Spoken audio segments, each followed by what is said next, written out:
Meu nome é Beatriz. Tenho 12 anos e no verão passado minha mãe partiu para a Europa por um mês inteiro, deixando na minha mão apenas uma nota amarrotada de R$ 50. A cédula estava úmida, de tanto ficar guardada na bolsa dela. Cheirava vagamente a perfume caro e maquiagem velha, e quando me pressionei entre meus dedos, senti o papel amolecer ainda mais sob o suor da minha palma. Viu só? Agora você é independente, ela havia dito com aquele sorriso radiante que usava quando queria convencer a si mesma de algo questionável. A voz dela ecoou pela sala enquanto arrastava a mala preta com rodinhas barulhentas em direção à porta. Você não é mais bebê? Continuou, ajeitando os óculos escuros. Prada no topo da cabeça, mesmo estando dentro de casa. É só pedir delivery se precisar, tá bom? O batom vermelho sangue nos lábios dela brilhou sob a luz da manhã que entrava pela janela da sala. Delivery. Como se aplicativos de comida resolvessem o fato de estar me abandonando. Independente. Essa foi a palavra que ela escolheu. Não a minha. Eu teria escolhido abandonada, assustada, invisível. Mas minha mãe sempre teve facilidade com palavras que soavam bem, mas não significavam o que pareciam significar. Fiquei ali parada no corredor, os dedos dos pés enroscando no tapete gasto, enquanto observava aquela nota de R$ 50 na minha mão, como se fosse um bilhete de loteria que já sabia que não ia ganhar nada. R$ 50? Não um plano real de como eu sobreviveria sozinha por 30 dias. Não uma babá, nem ao menos uma ligação agendada para a vizinha, perguntando se podia dar uma olhada em mim de vez em quando. Apenas aquela cédula fina e amassada, que parecia zombar da minha existência, e um beijo apressado plantado na minha testa que nem teve tempo de sentir afeto antes dela já estar se afastando, o som agudo das rodinhas da mala arranhando o piso laminado barato do nosso apartamento. A porta da frente se fechou com um clique definitivo. Não bateu dramaticamente como em filmes. Foi um som pequeno, quase educado, mas que cortou o ar como uma lâmina. Fiquei olhando para aquela porta de madeira pintada de branco, com a tinta descascando perto da maçaneta, esperando que ela voltasse, que abrisse novamente e dissesse que era brincadeira, que obviamente não ia me deixar sozinha por um mês inteiro. Que tipo de mãe faria isso com uma criança de 12 anos? Mas a porta permaneceu fechada. Ouvi o arrastar da mala, descendo os degraus da entrada, o barulho distante de uma porta de carro abrindo e fechando, o motor do táxi roncando antes de partir, levando embora a única adulta responsável por mim para o outro lado do Oceano Atlântico. E então, silêncio. Um silêncio tão absoluto e pesado que parecia ter substância física, preenchendo cada canto do apartamento como água enchendo um cômodo que está afundando. Eu vou ficar bem, disse em voz alta para o corredor vazio, como se pronunciar as palavras em voz alta pudesse de alguma forma torná-las verdadeiras, através de pura força de vontade. Minha voz soou pequena e pouco convincente mesmo para mim mesma. As paredes não responderam. O apartamento permaneceu mudo, indiferente ao meu medo crescente. Mas minhas mãos tremiam. Percebi quando olhei para baixo e vi a nota de R$ 50 chacoalhando levemente, meus dedos vibrando com uma frequência fina de pânico que estava tentando muito conscientemente suprimir. Não havia mais ninguém em casa, ninguém que soubesse cozinhar alguma coisa além de macarrão instantâneo ou ovo mexido. Ninguém que ao menos soubesse que eu tinha ficado aqui, sozinha neste apartamento de 2 quartos no quarto andar, de um prédio sem porteiro na zona oeste de São Paulo. Os vizinhos? A dona Marina do apartamento ao lado tinha visto minha mãe saindo com aquela mala enorme, mas provavelmente assumiu que eu ia junto, ou que tinha algum outro adulto responsável ficando comigo. Pessoas sempre assumem que alguém está cuidando das crianças, que existe uma rede de segurança invisível tecida por responsabilidade adulta e preocupação básica com bem-estar infantil. Mas às vezes não existe rede nenhuma. Às vezes, existe apenas uma criança de 12 anos segurando uma nota de R$ 50 como se fosse um escudo contra o mundo. Tentei fingir que aquilo era algum tipo de desafio que eu podia vencer. Um teste de maturidade. Minha mãe estava sempre falando sobre como eu precisava crescer mais rápido, ser mais independente, parar de agir como criança, quando já tinha 12 anos completos e deveria estar me comportando como uma pré-adolescente responsável. Primeiro dia, disse para mim mesma com determinação forçada, enquanto caminhava até a cozinha, pisando no chão frio de cerâmica que sempre fazia meus pés descalços doerem no inverno, mas que agora, no calor do verão paulistano, apenas deixavam uma sensação úmida e desconfortável sob minhas solas. Vou provar que consigo lidar com isso. Abri os armários da cozinha com movimentos deliberadamente confiantes, como se estivesse fazendo um inventário militar de suprimentos antes de uma missão importante. Organizei as poucas latas que encontrei na despensa estreita que cheirava a mofo e papel velho. Feijão preto, milho verde, ervilha em conserva, atum ao natural, massa de tomate. 5 latas no total. Contei 2 vezes para ter certeza. 5 latas para 30 dias dava. Bem, não dava para muita coisa. Verifiquei a geladeira em seguida. A luz amarelada piscou quando abri a porta, revelando prateleiras já meio vazias mesmo antes da partida da minha mãe. Uma garrafa de ketchup Heinz pela metade, maionese Hellmann's com a tampa suja, um pote de margarina Qualy quase vazio, 3 ovos solitários na gaveta de ovos, uma alface murcha que já estava começando a escurecer nas bordas, 2 maçãs pequenas com manchas marrons, uma caixa de leite longa vida aberta há 4 dias. Cheirei. Ainda parecia estar bom, mas a data de validade era amanhã, e empurrei meu medo para o mais fundo que consegui, trancando-o num compartimento mental rotulado de coisas para entrar em pânico depois, e fechando a porta com força. Se minha mãe achava que eu era independente, então talvez ela devesse ver como essa independência forçada realmente era na prática. Talvez quando voltasse, bronzeada e relaxada de suas férias europeias, bancadas com o dinheiro que deveria estar garantindo que eu tivesse comida suficiente, ela visse o que significava deixar uma criança sobreviver sozinha. Porque conforme aquele mês foi passando, os 50 reais na minha mão desapareceriam gastados em pão e leite. A comida acabaria não importa o quanto eu racionasse, e o silêncio da nossa casa se transformaria em algo muito mais sombrio e sufocante que simples solidão. Transformaria em negligência documentada, em evidência, em consequências que ela nunca imaginou que viriam. E quando eles finalmente voltaram, minha mãe e meu pai juntos do Aeroporto Internacional de Guarulhos, arrastando malas cheias de lembrancinhas europeias e histórias sobre croissants parisienses, o que minha mãe viu dentro da nossa casa a fez sussurrar com voz quebrada e incrédula. Não, não, isso não pode estar acontecendo. Mas estava acontecendo. Já havia acontecido. E eu tinha documentado cada momento. Você quer saber como ser deixada com 50 reais aos 12 anos se transformou na decisão que fez minha mãe se arrepender profundamente de tudo que tinha feito comigo? Como essa única escolha dela criou uma cascata de consequências que mudaria nossa família para sempre. Fica até o final e você vai ver exatamente como fiz com que ela jamais esquecesse o verão que decidiu que férias na Europa eram mais importantes que a filha. O primeiro problema real me atingiu aproximadamente 10 minutos depois que o táxi amarelo desapareceu virando a esquina da nossa rua. Minha mãe tinha jogado um cartão de crédito Visa Platinum brilhante no balcão da cozinha alguns minutos antes de sair, fazendo-o deslizar pela superfície de granito falso, como se aquele pedaço de plástico prateado fosse resolver absolutamente todos os problemas logísticos de deixar uma menor de idade sozinha por um mês.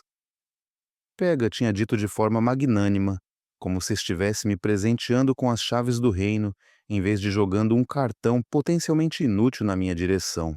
É para emergências. Mas só para emergências mesmo, viu? Nada de ficar pedindo besteira. E não gasta muito, que eu vejo a fatura quando voltar. Só havia um problema fundamental com esse plano. Um problema que descobri da pior maneira possível enquanto estava parada ali na cozinha com meu celular Samsung barato na mão, fome já começando a roer meu estômago mesmo sendo apenas meio-dia, tentando pedir comida pelo iFood e vendo cada tentativa de pagamento ser rejeitada com uma mensagem vermelha brilhante na tela.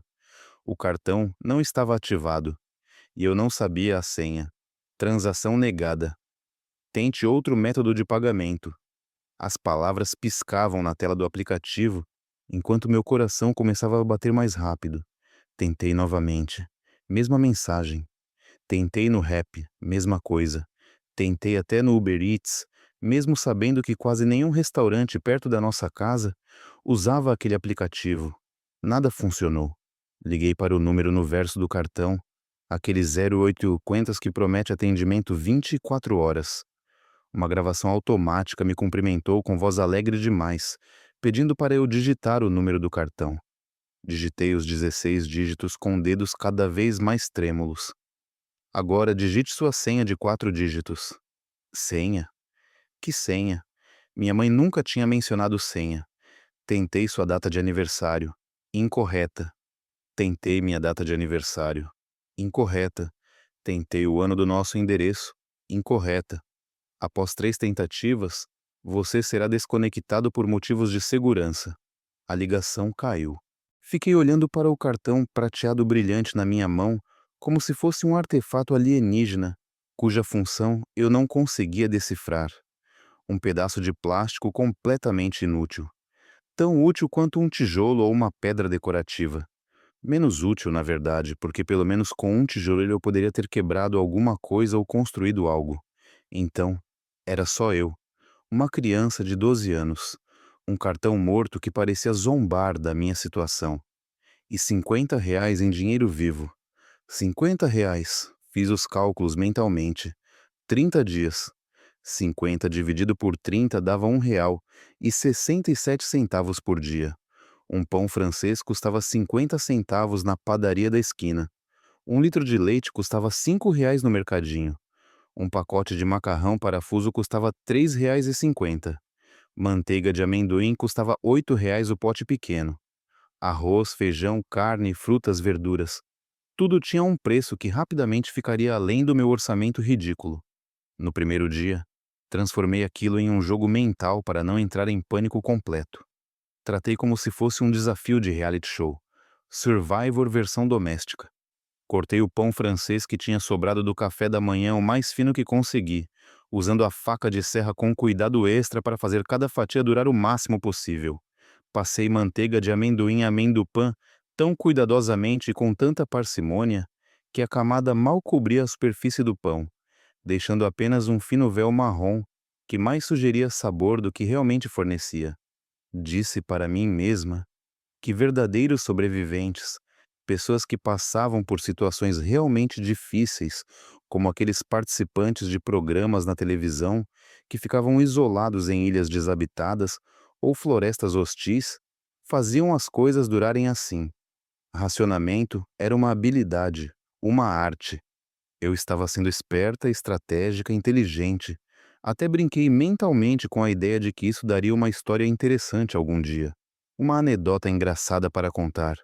No terceiro dia, parou completamente de ser engraçado ou parecido com qualquer tipo de jogo. A realidade tinha dentes afiados e estava começando a morder. A despensa parecia um cenário daqueles comerciais de caridade sobre fome infantil.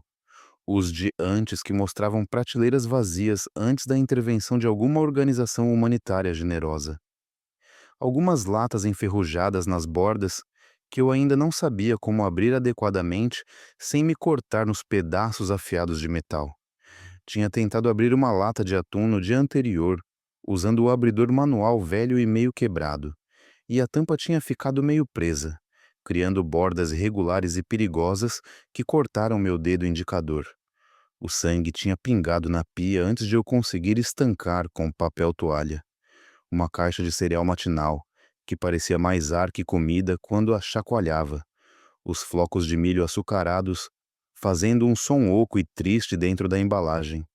E um vidro grande de pepinos em conserva Hemmer, que minha mãe tinha comprado meses atrás em algum surto de tentar comer mais saudável, mas que eu absolutamente odiava.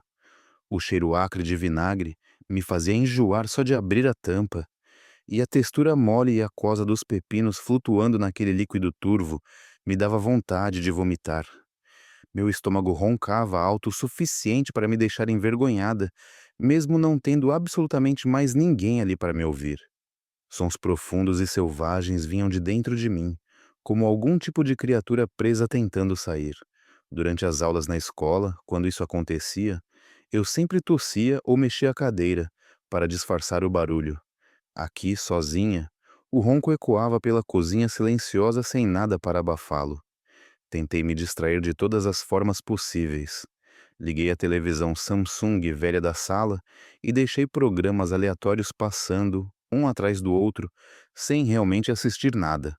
Novelas da Globo onde pessoas bonitas com problemas fictícios choravam em mansões. Programas de auditório onde apresentadores animados demais faziam perguntas triviais para plateias entusiasmadas. Desenhos animados infantis que já tinha parado de assistir há anos. O barulho de vozes humanas enchia a sala e criava a ilusão de que não estava completamente sozinha, de que havia vida acontecendo em algum lugar, mesmo que fosse apenas dentro da caixa luminosa na parede. Abri o laptop Dell prateado da minha mãe, aquele que ela usava para trabalho e que teoricamente eu não deveria mexer sem permissão, mas que agora estava ali abandonado em cima da mesa da sala com a senha ridiculamente fácil rabiscada num post-it amarelo grudado na base. Fiquei olhando os e-mails de trabalho dela se empilhando na caixa de entrada, mensagens sobre reuniões e prazos e projetos urgentes que claramente eram muito mais importantes que verificar se a filha só estava viva e alimentada. Cada notificação nova que aparecia parecia uma pequena traição. Seu chefe perguntando sobre um relatório, um colega mandando memes engraçados, uma newsletter de uma loja de roupas caras anunciando promoções de verão, mas nada dela. Nenhuma mensagem perguntando como eu estava, nenhuma ligação verificando se eu tinha conseguido comer, nenhum sinal de que tinha pensado em mim desde que o avião decolou do aeroporto de Guarulhos. Em determinado momento, sentada ali no sofá gasto da sala com o laptop esquentando minhas coxas, peguei meu caderno escolar. Era um daqueles cadernos universitários comuns de 100 folhas, capa dura azul marinho já desgastada e amassada nas pontas de tanto ser jogado dentro da mochila. Tinha sido para matemática no semestre passado, mas ainda sobravam páginas em branco na parte de trás. Virei para uma página limpa, peguei uma caneta esferográfica azul e escrevi em letras grandes e cuidadosas no topo da página, pressionando com força suficiente para que a tinta ficasse escura e definitiva. Evidências. A palavra ficou ali me encarando. Grave, oficial, importante. Embaixo dela, comecei a listar fatos com a objetividade de alguém documentando um crime, porque era isso que estava fazendo, embora só viesse a entender isso completamente depois. Deixada sozinha aos 12 anos, escrevi. A caneta arranhava o papel com um som satisfatório. 50 raios em dinheiro. Cartão de crédito não ativado sem senha. Sem plano de alimentação. Sem contato diário. Mãe e pai na Europa. Duração planejada. 1 mês. Parei e reli o que tinha escrito. Parecia tão mais sério quando estava registrado assim, em palavras pretas permanentes no papel branco. Não era mais apenas uma situação ruim que eu estava vivendo. Era documentação, prova, testemunho. Não sabia exatamente o que faria com aquilo ainda. A ideia estava apenas começando a se formar na minha mente como neblina, condensando em gotas de água. Mas escrever fez algo fundamental dentro de mim mudar, como uma engrenagem enferrujada, finalmente sendo forçada a girar novamente. Um pensamento cristalizou. Se eles achavam que eu tinha idade suficiente para ficar sozinha e lidar com o abandono como se fosse uma característica de desenvolvimento normal, então eu tinha idade suficiente para lembrar de tudo, registrar cada detalhe, documentar cada momento e mostrar para alguém algum dia exatamente como eles escolheram uma viagem de férias extravagante no lugar da segurança e bem-estar da própria filha. Peguei meu celular Samsung do sofá onde tinha deixado e abri o aplicativo de câmera. Meus dedos hesitaram sobre o botão de gravar. Isto era cruzar uma linha. Uma vez que gravasse, uma vez que criasse evidência visual e não apenas escrita, não poderia voltar atrás e fingir que nada disso tinha acontecido. Respirei fundo e apertei o círculo vermelho. A câmera frontal mostrou meu próprio rosto na tela. Fiquei surpresa com o que vi. Meu rosto parecia menor do que eu esperava, mais jovem, mais assustado. Olheiras escuras sob meus olhos mesmo sendo apenas 3 da tarde. Cabelo preso num rabo de cavalo desleixado que ninguém tinha ajudado a arrumar. Camiseta velha do Capitão América que eu tinha dormido usando porque não tinha tido energia para trocar de roupa pela manhã. Terceiro dia, disse baixinho para a câmera, minha voz saindo mais fraca e trêmula do que pretendia. Pigarreei e tentei de novo, mais forte desta vez. Terceiro dia sozinha. O cartão de crédito que me deixaram não funciona. Não tem senha, não tá ativado. Comi a última coisa realmente decente da geladeira ontem, o resto do frango assado que sobrou. Fiz uma pausa, engolindo o nó que estava se formando na minha garganta. Não podia chorar agora. Chorar estragaria a credibilidade do vídeo. Fiz as lágrimas recuarem através de pura força de vontade. Se vocês estão assistindo isso, continuei, olhando diretamente para meu próprio reflexo digital, como se estivesse olhando nos olhos de algum adulto hipotético do futuro que finalmente se importaria. Significa que alguém finalmente perguntou o que aconteceu comigo.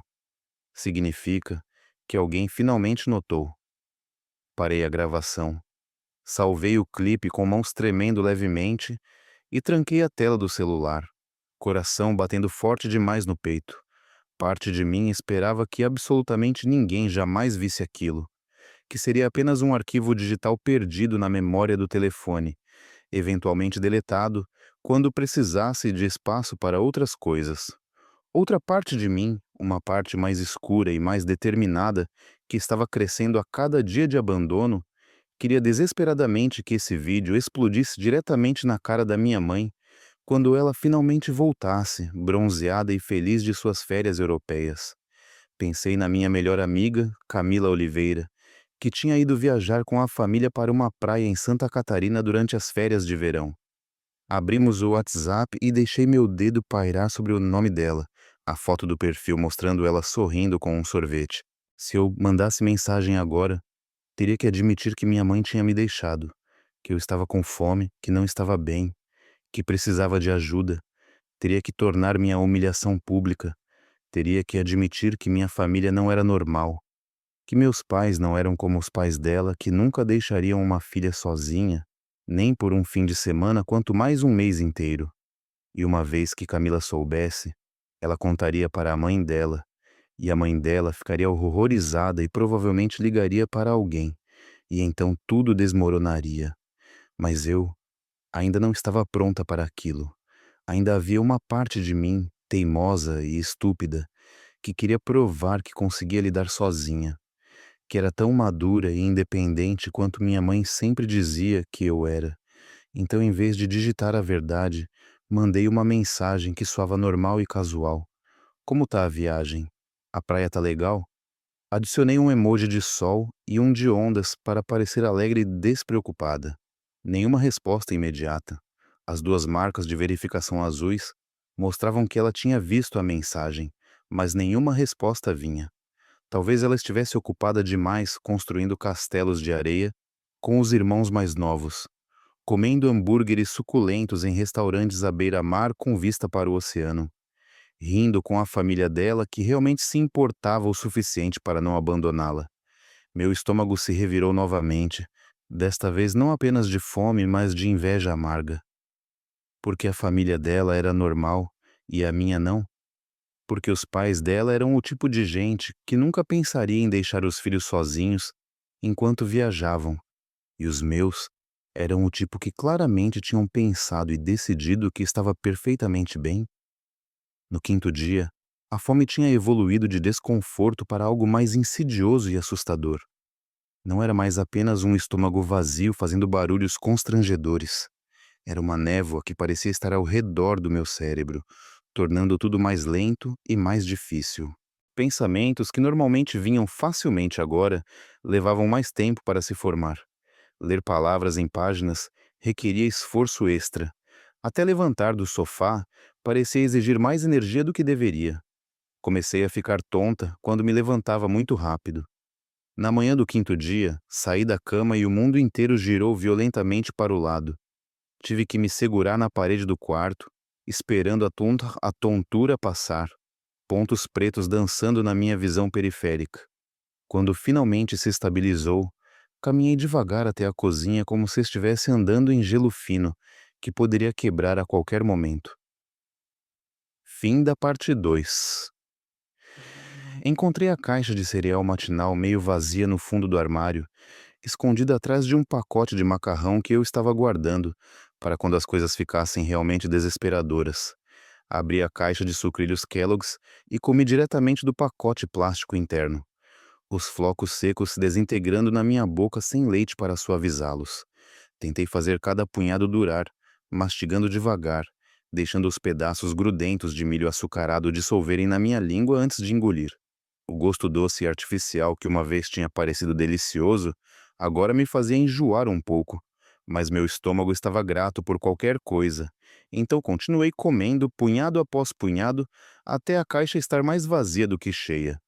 Abri meu caderno de evidências novamente, as páginas já começando a se encher com minha letra apertada. Acrescentei outra linha à lista cronológica que estava mantendo.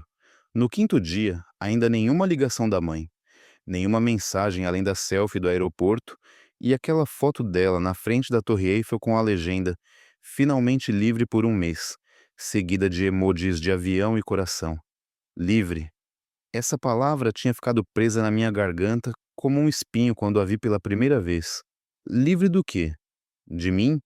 Era disso que ela precisava estar livre? Escrevi outra linha, a caneta pressionando com mais força no papel. Se eu desaparecer, se algo acontecer comigo enquanto eles estão fora vivendo sua vida de liberdade europeia, isso vai provar que não foi culpa minha. Essas palavras vão provar que eu tentei sobreviver, que registrei tudo, que não fui negligente com minha própria segurança. Eles foram. Foi nesse momento exato, sentada à essa mesa da cozinha, com o caderno aberto e a caixa de cereal vazia ao lado, que meu pensamento mudou fundamentalmente. Antes, tinha sido sobre sobrevivência, sobre aguentar até eles voltarem, sobre provar que eu era forte o suficiente e madura o suficiente para não precisar deles. Mas agora, tornou-se sobre outra coisa completamente. Tornou-se sobre o que aconteceria com eles quando as pessoas certas finalmente percebessem o que tinham feito.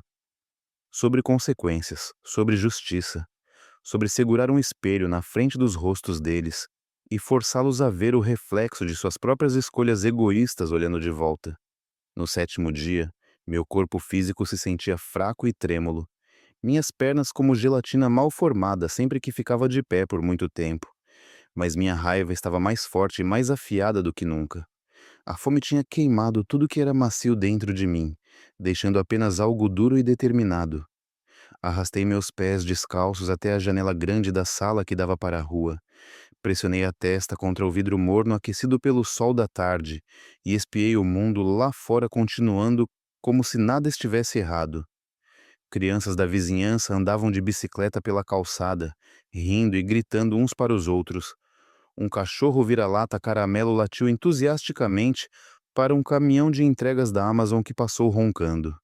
Um casal jovem passou caminhando de mãos dadas, cada um segurando copos descartáveis de café da Starbucks, conversando animadamente sobre algo que não pude ouvir através do vidro.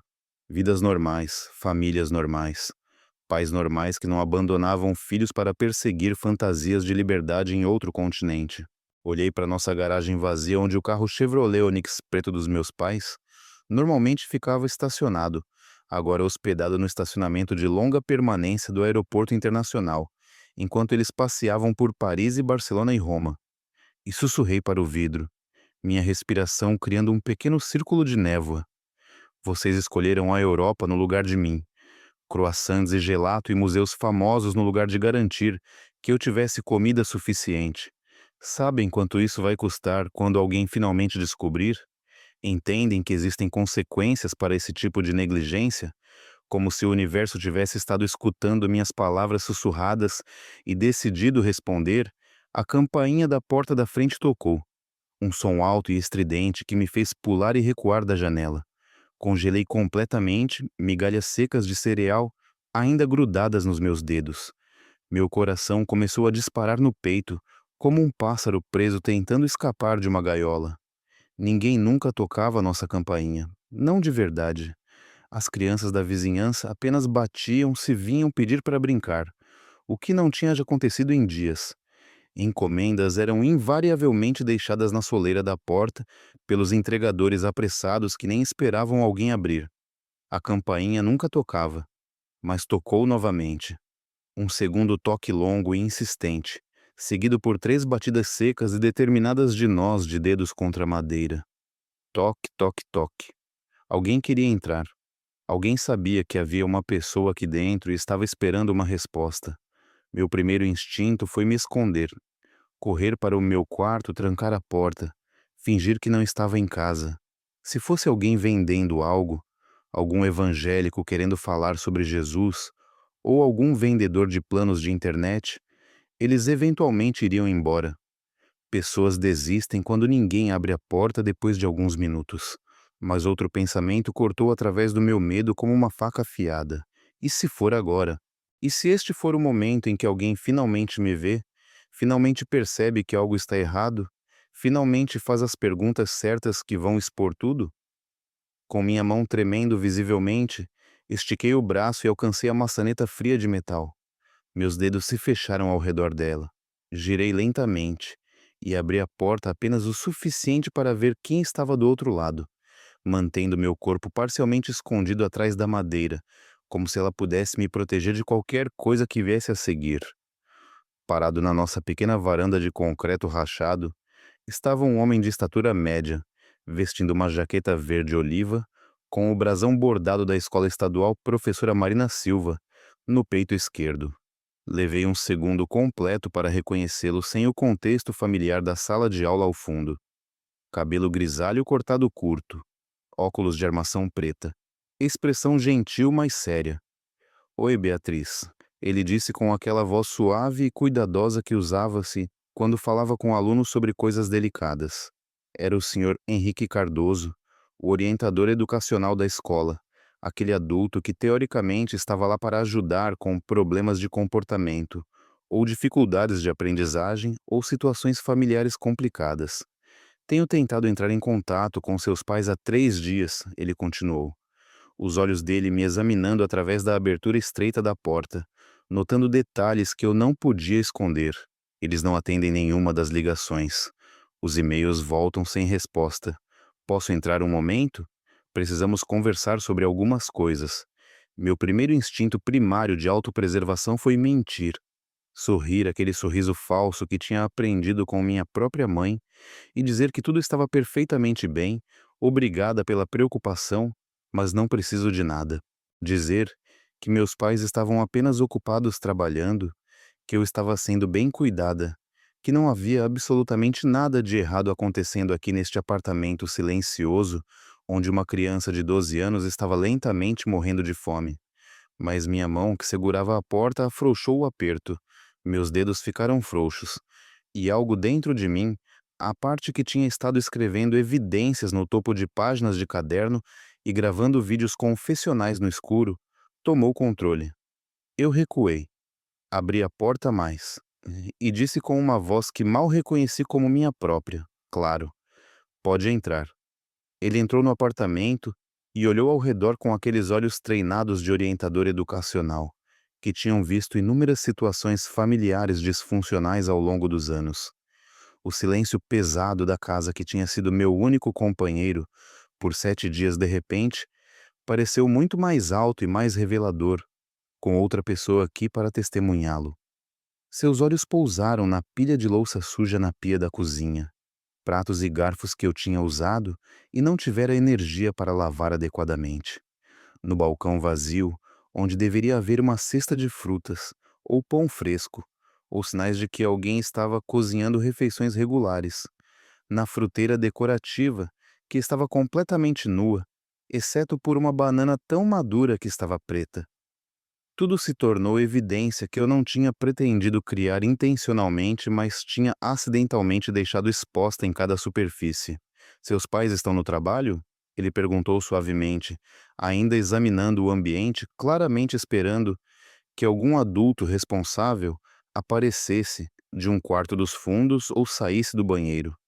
Estão na Europa, eu disse, e me surpreendi com o quanto minha voz soou completamente sem emoção e plana, como se estivesse relatando o tempo ou lendo uma lista de compras em vez de admitindo abandono parental, por um mês inteiro.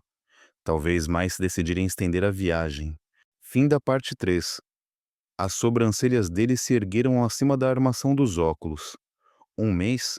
E quem está cuidando de você enquanto eles estão fora?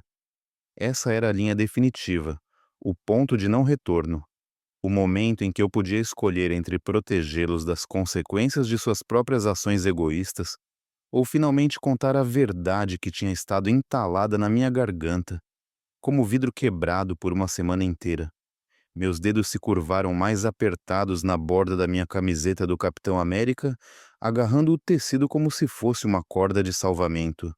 Engoli em seco. E então as palavras saíram. Só eu admiti. E assim que falei em voz alta para outro ser humano, a realidade de tudo se tornou inescapavelmente real, de uma forma que não tinha sido quando estava apenas escrevendo em cadernos ou falando para câmeras. Não tem ninguém cuidando de mim. Eles disseram que eu tinha idade suficiente para ficar sozinha, que eu sou madura para minha idade, que deveria conseguir me virar. Algo no rosto dele mudou instantaneamente, como um interruptor sendo acionado dentro dele.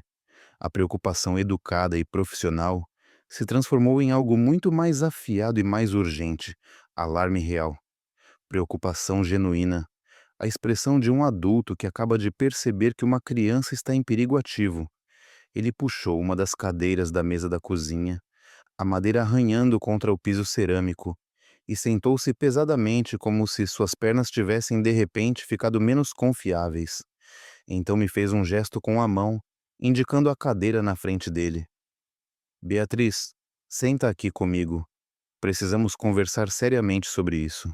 Me sentei obedientemente, colocando minhas mãos espalmadas na superfície fria da mesa entre nós. Meus dedos ainda tinham resíduos de açúcar dos sucrilhos grudados nas pontas. Há quanto tempo você está completamente sozinha? Ele perguntou, voz baixa mas firme. Uma semana, sussurrei, olhando para minhas próprias mãos em vez de encontrar seus olhos. Quase. 6 dias e meio tecnicamente. Você tem comida suficiente? Dinheiro para comprar mantimentos?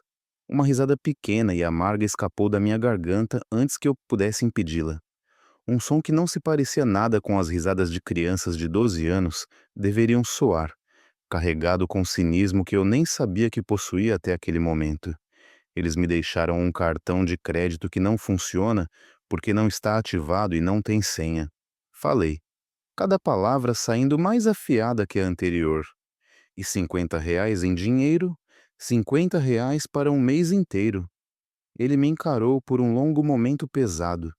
Não era do jeito que professores olham quando você esquece de fazer a lição de casa ou tira uma nota ruim numa prova. Era algo muito mais pesado e mais grave, como se ele estivesse mentalmente contando e catalogando todas as diferentes maneiras pelas quais aquela situação estava profundas e fundamentalmente errada. Isso não está certo, ele disse finalmente, voz baixa mas carregada com convicção absoluta. Você sabe disso, né, Beatriz? Isso não é normal, não é aceitável, não é seguro. Dei de ombros, mesmo que meu peito doesse, com uma dor surda e persistente que não tinha nada a ver com fome física. Eles disseram que precisavam de uma pausa, que trabalham muito duro o ano todo e mereciam um mês só para eles sem responsabilidades. Disseram que eu sou madura o suficiente para entender isso, que eu deveria conseguir lidar com ficar sozinha por um tempo. E como exatamente você tem lidado com isso? Ele perguntou suavemente, mas eu podia ouvir a raiva contida sob a gentileza. Raiva não direcionada a mim, mas em meu nome. Queria dizer bem. Queria continuar aquela farsa de independência e maturidade que minha mãe tinha insistido que eu tinha. Mas então, meu caderno de evidências na mesa chamou minha atenção. A palavra evidências me encarando de volta na minha própria caligrafia cuidadosa. No topo da primeira página, Tenho passado fome, eu disse em vez disso, decidindo que a verdade nua era mais poderosa que qualquer mentira protetora. E medo. Tenho tido muito medo todas as noites sozinha aqui. E tenho escrito tudo, documentado cada coisa, só por precaução. Por precaução do quê? Ele perguntou, inclinando-se ligeiramente para a frente. Por precaução de algo acontecer comigo? Respondi baixinho, empurrando o caderno alguns centímetros em sua direção, para que ninguém possa depois dizer que não sabia, para que fique registrado que eu tentei sobreviver, mas que eles me deixaram numa situação impossível. O silêncio preencheu o espaço entre nós por vários segundos que pareceram muito mais longos. Mas não era o silêncio desconfortável de constrangimento ou desaprovação. Por um momento, eu quase odiei aquele silêncio. Mas então percebi que ele não estava me ignorando ou minimizando. Ele estava realmente sentindo o peso do que eu tinha acabado de revelar, processando, entendendo a gravidade. Então ele se inclinou para frente, apoiando os cotovelos na mesa, e me olhou diretamente nos olhos com uma intensidade que fez minha respiração prender. Beatriz, escuta com atenção o que vou te dizer agora. Deixar uma criança de 12 anos completamente sozinha por uma semana e planejando deixar por um mês inteiro, com quantidade inadequada de comida e sem nenhuma supervisão adulta, não é apenas irresponsável, é perigoso, é negligência infantil. E existem leis muito específicas sobre isso no Brasil, leis que protegem crianças de exatamente esse tipo de situação. Meu coração começou a martelar mais forte nos meus ouvidos, o som do meu próprio pulso abafando quase tudo. Negligência infantil, leis, palavras grandes e assustadoras que soavam como se pertencessem a novelas dramáticas da televisão tarde da noite, não a minha cozinha comum num apartamento comum em São Paulo. O que acontece se alguém descobrir oficialmente? Perguntei. Minha voz de repente pequena e assustada, apesar de toda a raiva que tinha estado carregando. O que acontece com eles? Órgãos se envolvem, ele disse cuidadosamente, escolhendo cada palavra com precisão. O conselho tutelar seria notificado. Haveria uma investigação formal para determinar se você estava em risco. Seus pais poderiam enfrentar consequências legais muito sérias, incluindo possível perda temporária ou até permanente da guarda. Ali estava, a coisa que eu não tinha ousado articular completamente em voz alta, ou mesmo nos meus pensamentos mais secretos. A coisa que fazia minha raiva e mágoa se transformarem em algo mais afiado e mais direcionado que simples ressentimento. Consequências, repeti lentamente, deixando a palavra rolar na minha língua, provando-a. Pelo que fizeram comigo. Ele não correu para me confortar com platitudes vazias ou tentar minimizar dizendo que eu estava exagerando ou sendo dramática como eu meio esperava que fizesse. Em vez disso, ele apenas assentiu uma vez, firme e definitivo. Pelo que fizeram com você, concordou com voz firme. Porque isso não está certo, Beatriz. Nada disso está certo. Minha mente disparou em várias direções ao mesmo tempo. Imaginei o rosto da minha mãe quando ela e meu pai finalmente voltassem do aeroporto de Guarulhos, ainda rindo de alguma piada particular sobre vinho italiano ou arquitetura gótica, arrastando malas cheias de lembrancinhas baratas compradas para parentes que mal viam, entrando na nossa casa e encontrando não apenas uma filha solitária, mas uma sala cheia de estranhos oficiais fazendo perguntas que ela não conseguiria esquivar com seu sorriso encantador habitual e suas desculpas bem ensaiadas. Imaginei ela tentando explicar para assistentes sociais do conselho tutelar por que tinha achado aceitável deixar uma menor de idade sozinha por um mês, com recursos completamente inadequados, tentando justificar por que tinha escolhido selfies na frente da Torre Eiffel no lugar de ligações diárias verificando o bem-estar da filha. A imaginei finalmente vendo meu caderno de evidências, lendo cada linha que eu tinha escrito com minha letra apertada e cuidadosa, vendo os vídeos que tinha gravado no escuro com meu rosto pequeno e assustado, confessando para a câmera, olhando para nossa despensa vazia e geladeira quase vazia e percebendo que não podia negar ou reescrever o que tinha feito. Você quer ajuda, Beatriz? O Sr. Henrique perguntou baixinho, interrompendo meus pensamentos em espiral. Não apenas comida ou dinheiro temporário. Quero dizer ajuda real. O tipo de ajuda oficial que garante que isso nunca mais aconteça com você ou com qualquer outra criança que eles possam decidir deixar sozinha no futuro. Hesitei por apenas um segundo. Parte de mim ainda queria recuar, fechar aquela porta que tinha acabado de entreabrir, bater para fora tudo aquilo e apenas esperar meus pais voltarem e fingir que esse mês horrível nunca tinha acontecido. Continuar sendo a filha obediente que não causava problemas e não fazia ondas. Mas outra parte de mim, a parte que tinha passado 6 noites sozinha neste apartamento silencioso escrevendo a palavra evidências repetidamente, a parte que tinha gravado vídeos confessionais com mãos tremendo de fome e medo, estava absolutamente exausta de fingir. Sim, eu disse finalmente, surpreendida pela firmeza da minha própria voz. Mas preciso saber, se eu disser sim, se deixar você ajudar oficialmente, o que exatamente isso significa para eles? Quais são as consequências reais? Fim da parte 4. Significa que eles terão que responder formalmente por suas escolhas, ele disse sem hesitação. Significa que finalmente haverá adultos responsáveis, vendo e documentando pelo que você tem passado. Significa que não poderão mais varrer isso para debaixo do tapete ou te convencer de que você está exagerando ou sendo dramática. Olhei para minhas mãos espalmadas na mesa, dedos magros que pareciam ter ficado ainda mais finos na última semana. Então de volta para ele. Então me ajude, eu disse, e pela primeira vez em 7 dias senti algo parecido com o poder verdadeiro. Quero que vejam exatamente o que fizeram. Quero que sintam na pele como é perder o controle da própria vida, porque alguém decidiu que suas necessidades não importavam.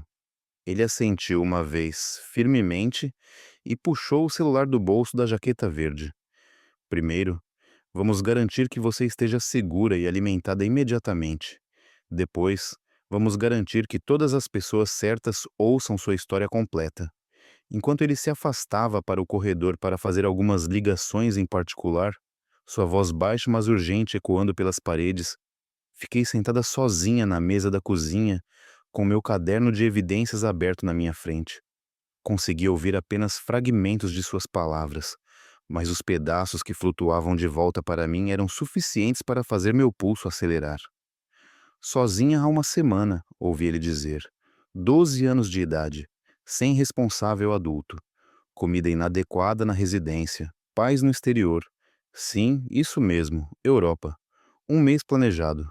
Não, nenhum contato regular. Nenhuma verificação de bem-estar. Tracei a tinta preta da palavra evidências na página com a ponta do meu dedo indicador. De repente, aquilo não parecia mais como um diário secreto de adolescente. Parecia com documentação legal, com prova admissível, com munição. Alguns minutos depois, ele voltou para a cozinha e sentou-se novamente na frente de mim. Liguei para sua vizinha, Dona Marina Ferreira, ele disse. Ela está vindo para cá agora mesmo. Também falei com uma conselheira do Conselho Tutelar.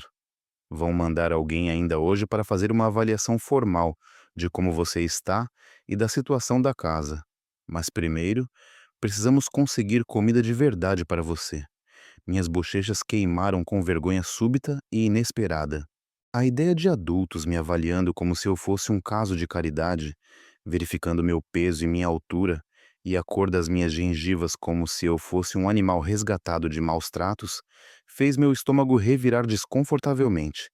Mas também senti outra coisa mais profunda e mais forte que a vergonha.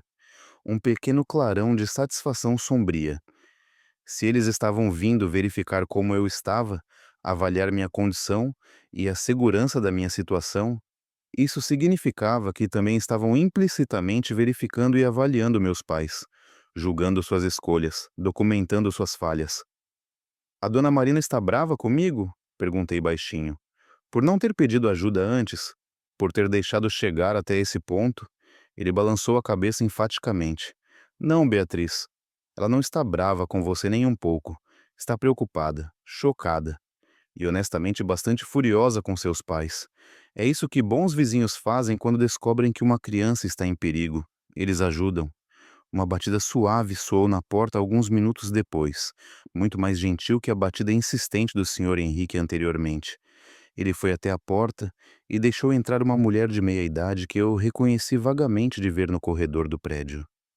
Dona Marina Ferreira tinha cabelos pretos com fios grisalhos presos num coque, rosto gentil marcado por linhas de expressão de uma vida inteira sorrindo, e carregava duas sacolas reutilizáveis de supermercado Pão de Açúcar que pareciam pesadas. Seus olhos encontraram os meus imediatamente e me examinaram da cabeça aos pés com a atenção cuidadosa de alguém procurando por sinais de dano. Vi quando seu olhar pousou no meu caderno aberto na mesa com a palavra evidências, visível no topo, na caixa vazia de sucrilhos tombada de lado no balcão, no meu rosto pálido com olheiras escuras, na minha camiseta amarrotada que tinha dormido usando. Ai, Beatriz. Ela respirou, sua voz carregada com emoção genuína. Minha menina, por que você não veio até mim antes? Por que não bateu na minha porta e me contou que estava sozinha? Porque não queria parecer fraca, as palavras escaparam da minha boca antes que eu pudesse filtrar, saindo mais defensivas e mais desesperadas do que eu pretendia. Eles sempre me dizem que sou madura para a minha idade, que consigo lidar com as coisas, que não sou mais bebê. Achei que pedir ajuda significaria que estava provando que eles estavam errados sobre mim, que não sou tão crescida quanto dizem. Sua expressão se suavizou ainda mais, olhos brilhando com lágrimas não derramadas. Ela colocou as sacolas pesadas no chão e veio até mim, ajoelhando-se ao lado da minha cadeira, para ficar na altura dos meus olhos em vez de me olhar de cima. Escuta bem o que vou te dizer, querida. Ela falou com voz firme mas gentil. Pedir ajuda, quando você precisa, não é fraqueza. Nunca foi e nunca será. É sobrevivência. É ser inteligente. E às vezes, ela fez uma pausa significativa. É a única maneira verdadeira de fazer adultos irresponsáveis finalmente encararem o que realmente fizeram. Essa última frase me atingiu como um sino sendo tocado diretamente ao lado dos meus ouvidos, vibrando através de todo o meu corpo. Fazer adultos encararem o que fizeram. Sim, exatamente isso. Nos sentamos todos juntos ao redor da mesa da cozinha e pela primeira vez em uma semana inteira, talvez pela primeira vez na minha vida inteira, não me senti como uma criança sendo ignorada e minimizada enquanto os adultos conversavam sobre mim como se eu não estivesse presente. Eles me trataram como participante igual na conversa. Me fizeram perguntas diretas e realmente escutaram minhas respostas sem interromper ou corrigir ou reinterpretar minhas palavras. Me pediram para contar tudo desde o início e eu contei. Falei sobre a mala preta com rodinhas barulhentas rolando pela porta da frente naquela manhã, que agora parecia ter acontecido há um mês, em vez de apenas uma semana atrás. Os R$ 50 amassados pressionados na minha palma suada. O cartão de crédito Visa Platinum jogado casualmente no balcão como se fosse solução mágica para todos os problemas logísticos de abandono infantil, mas que na realidade não tinha senha e não estava ativado e era completamente inútil. Falei sobre o jeito que minha mãe tinha rido quando perguntei hesitantemente quem ficaria comigo enquanto eles estavam fora, como se a pergunta em si fosse absurda. Você vai ficar bem sozinha, ela tinha dito com aquele sorriso brilhante e falso que usava em fotos de redes sociais. Você é minha pequena adulta. É tão madura para sua idade. A maioria das crianças de 12 anos não são tão independentes quanto você. Como se chamar uma criança de pequena adulta, de alguma forma tornasse aceitável deixá-la completamente sem supervisão por 30 dias. Enquanto eu falava, vi o maxilar da dona Marina se contrair visivelmente, músculos trabalhando sob a pele enquanto ela cerrava os dentes para não interromper com palavras raivosas. O senhor Henrique rabiscava anotações meticulosas numa prancheta pequena que havia tirado da sua bolsa de mensageiro, documentando cada detalhe que eu revelava. Podemos mostrar seu caderno para eles? Ele perguntou em determinado momento, apontando para minhas páginas cuidadosamente escritas. Quando as pessoas do conselho tutelar vierem fazer a avaliação oficial, isso vai ajudar substancialmente. Sim, respondi sem hesitação. Na verdade, quero que você mostre tudo. Quero que continuem escrevendo sobre o que senti durante esses dias, o que comi ou não consegui comer, quando tentei ligar para eles e eles não atenderam. Tudo o que puder lembrar, para que depois, quando tudo isso for oficial, eles não possam distorcer a narrativa e dizer que estou exagerando ou sendo dramática. Para que não possam reescrever a história, murmurei, mais para mim mesma que para eles. Exatamente, o Sr. Henrique disse com aprovação. Você tem todo o direito de se proteger com a verdade. Documentação contemporânea como essa, escrita enquanto os eventos estavam acontecendo em vez de semanas depois, quando memórias ficam nebulosas, é incrivelmente poderosa. A frase fez meu peito apertar com algo que reconheci como propósito. Me proteger com a verdade. Aquilo soava perigosamente parecido com vingança planejada, e percebi com um clarão de autoconhecimento surpreendente que não odiava isso nem um pouco. Na verdade, algo sombrio dentro de mim se agarrou a essa ideia com ambas as mãos e não queria soltar. Mais tarde naquela tarde, quando a conselheira oficial do Conselho Tutelar finalmente chegou, ela se apresentou como doutora Sofia Mendes, mostrou sua identificação oficial numa carteirinha com foto e pediu educadamente permissão para olhar pela casa e fazer algumas perguntas. Observei seus olhos profissionais e treinados demorarem em cada detalhe revelador. A geladeira quase vazia que ela abriu e fotografou com o celular institucional. A lixeira de plástico que continha apenas algumas embalagens vazias de alimentos processados. O cartão de crédito Visa inútil, ainda descansando no balcão onde minha mãe o tinha jogado uma semana atrás. A despensa, com suas 5 latas solitárias. Ela não precisou dizer absolutamente nada em voz alta. Sua expressão facial dizia tudo o que precisava ser dito. Lábios pressionados numa linha fina de desaprovação profissional. Sobrancelhas franzidas de preocupação genuína. Olhos que tinham claramente visto muitas situações ruins ao longo de sua carreira, mas ainda conseguiam se chocar com novos níveis de negligência parental. Há quanto tempo seus pais estão fora do Brasil? Ela perguntou gentilmente, sentando-se na minha frente com uma pasta preta cheia de formulários oficiais. 7 dias completos hoje, respondi, ouvindo minha própria voz soar estranhamente calma e controlada, considerando o caos interno que sentia. Eles planejaram um mês inteiro na Europa. França, Espanha, Itália. Um roteiro turístico completo. E durante esse tempo, quem tem verificado regularmente como você está? Quem tem garantido que tem comida suficiente, que está segura, que não está doente ou machucada? Ninguém, disse simplesmente. Absolutamente ninguém até o Sr. Henrique aparecer hoje. Eles ligam para você? Mandam mensagens? Verificam se está tudo bem? Não desde o aeroporto de Guarulhos antes de embarcar, respondi, pegando meu celular e abrindo o WhatsApp para mostrar a ela. Ela mandou uma selfie da sala de embarque com emoji de coração. Foi a última comunicação real. Depois só postou fotos no Instagram dela em frente a pontos turísticos com legendas sobre estar finalmente livre. A doutora Sofia assentiu lentamente, fazendo anotações cuidadosas no formulário. Então se virou para o Sr. Henrique e para a Dona Marina, que tinham permanecido na sala como testemunhas e apoio. Obrigada por terem entrado em contato conosco e por estarem aqui dando suporte. Ela disse a eles com gratidão profissional evidente. Vocês potencialmente salvaram essa criança de uma situação que estava se deteriorando rapidamente. Enquanto os três conversavam em tons baixos sobre procedimentos legais e próximos passos oficiais, me afastei por um segundo e peguei meu celular discretamente. Abri o aplicativo de câmera mais uma vez.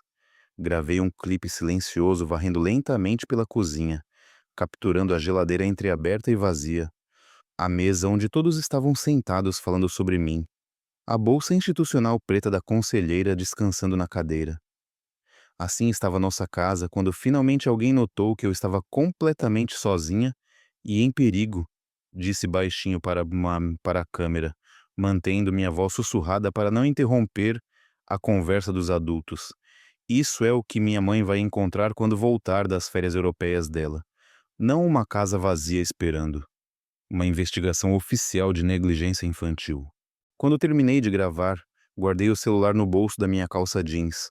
A gravação seguramente salva junto com todos os outros vídeos confessionais que tinha feito. Não estava mais apenas sobrevivendo dia a dia, estava ativamente documentando, construindo um caso, criando evidência irrefutável. A doutora Sofia voltou sua atenção para mim depois de alguns minutos. Por enquanto, você não ficará mais sozinha neste apartamento, ela disse com firmeza gentil. Estamos providenciando para você ficar temporariamente com a dona Marina no apartamento ao lado enquanto entramos em contato com seus pais e descobrimos os próximos passos legais apropriados. Olhei para minha vizinha. Ela sorriu suavemente e apertou meu ombro com mão calorosa e maternal.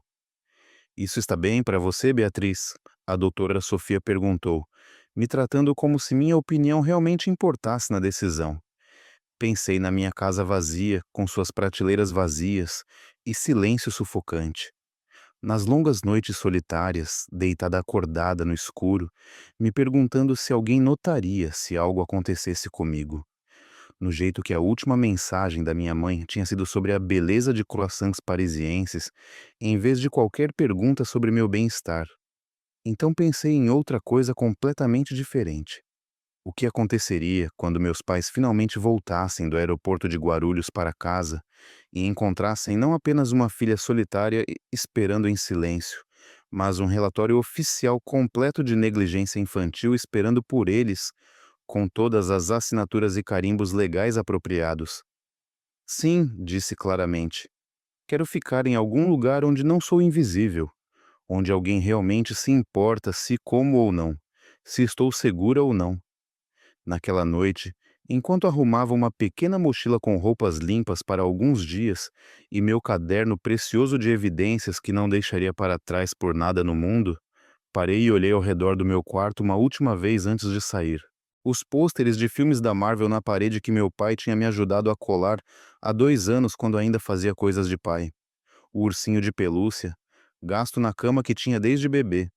A janela que dava para a rua, onde tinha observado outras famílias normais vivendo vidas normais. Este foi o lugar que vocês deixaram, sussurrei para o quarto vazio, imaginando minha mãe de alguma forma ouvindo minhas palavras através do Oceano Atlântico. Mas não vai ser o lugar que vão encontrar quando finalmente voltarem. Tudo vai ser diferente agora, para sempre. Se você fosse eu naquela situação impossível, escolheria perdoar e esquecer como se nada tivesse acontecido? Protegeria seus pais das consequências de suas próprias escolhas egoístas? Ou deixaria cada prateleira vazia, e cada ligação não atendida, e cada noite solitária cheia de medo se tornarem prova concreta que poderia mudar absolutamente tudo?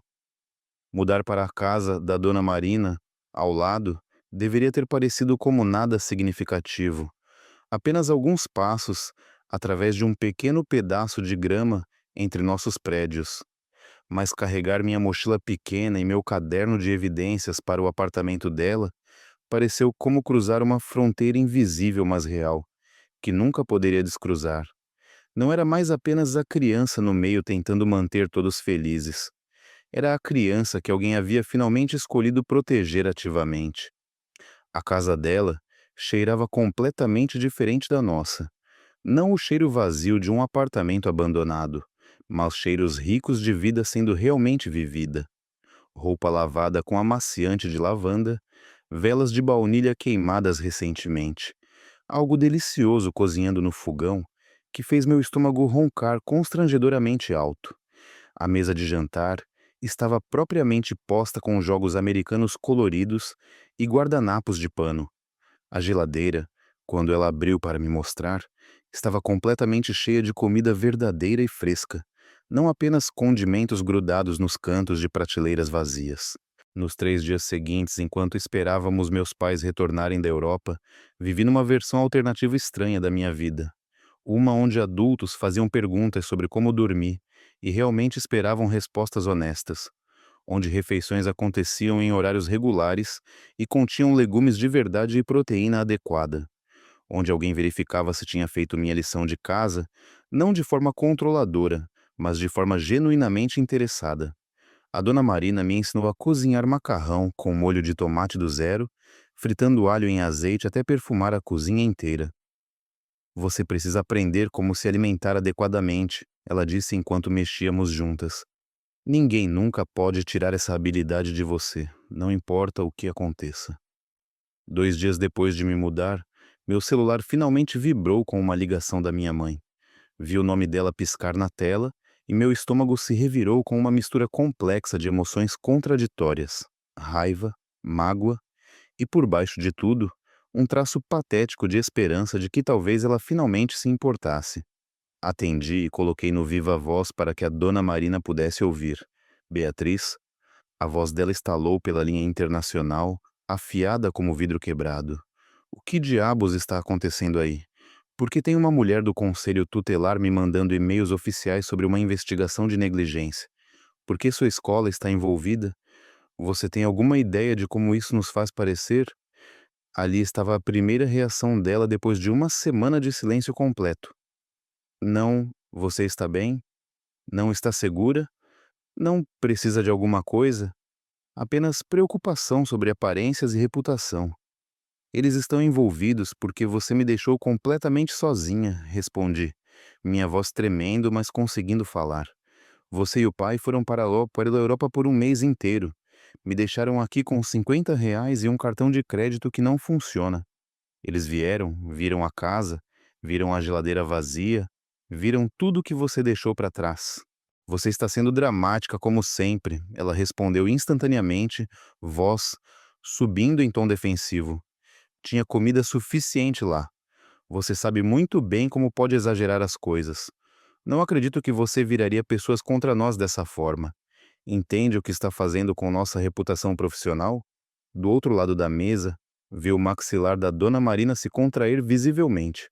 Ela se inclinou para frente para que sua voz chegasse claramente ao telefone. Aqui é Marina Ferreira, sou a vizinha do apartamento ao lado.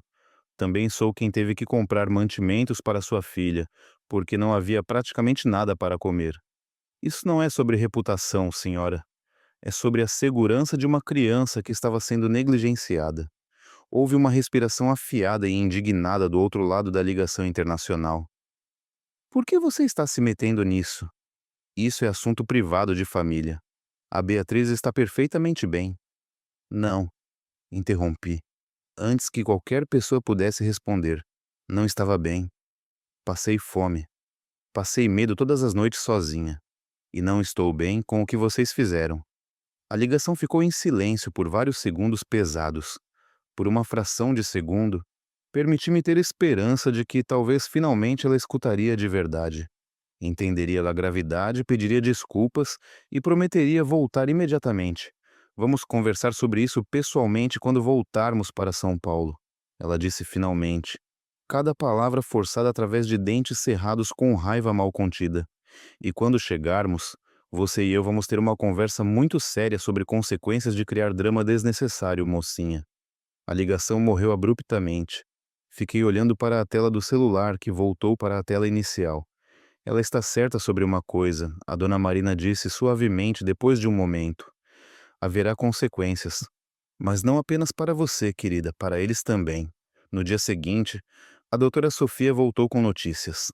Seus pais adiantaram o voo de retorno, ela me contou com expressão profissional cuidadosamente neutra. Voltam em 2 dias em vez de 3 semanas. Vamos fazer uma reunião oficial na sua casa assim que chegarem do aeroporto. Meu coração pulou desconfortavelmente. Não estavam voltando porque se preocupavam comigo. Estavam voltando para fazer controle de danos, para minimizar, para se proteger de consequências legais. O que vai acontecer nessa reunião? Perguntei. Vamos confrontá-los com a documentação que temos sobre a situação, ela explicou, incluindo suas próprias anotações, fotos da casa, depoimentos de testemunhas. E você terá a oportunidade de falar diretamente com eles, se quiser e se sentir segura para fazer isso. Quero estar lá, disse com determinação surpreendente. Quero que me vejam. Quero que vejam o que criaram. Na manhã que meus pais chegaram, fomos para minha casa pela primeira vez em dias. O ar dentro estava abafado e parado. Cheirava a chá abandono. A doutora Sofia colocou uma pasta grossa com documentação oficial na mesa da cozinha. Ao lado, colocamos meu caderno aberto na primeira página, onde tinha escrito evidências.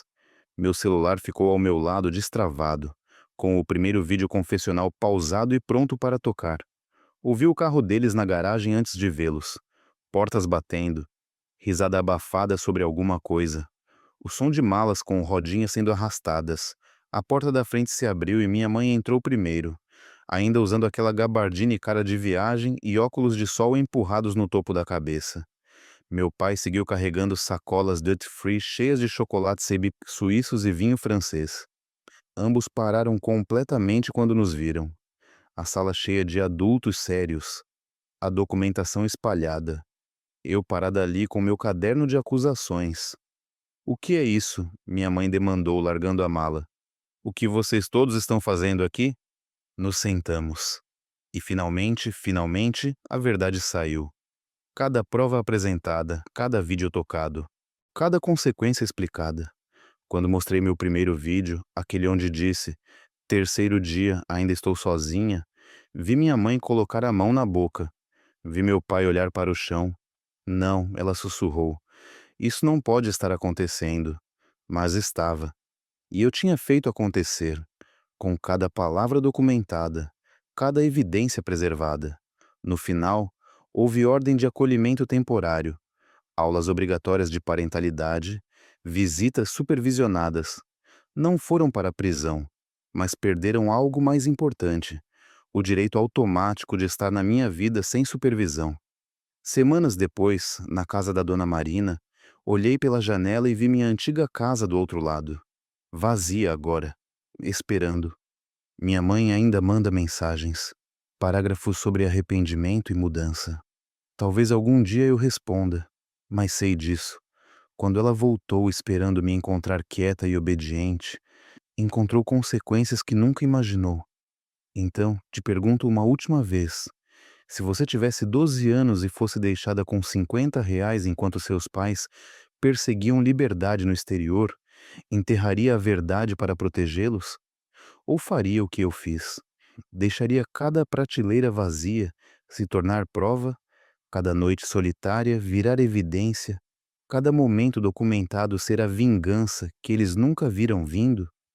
A resposta mudou minha vida para sempre.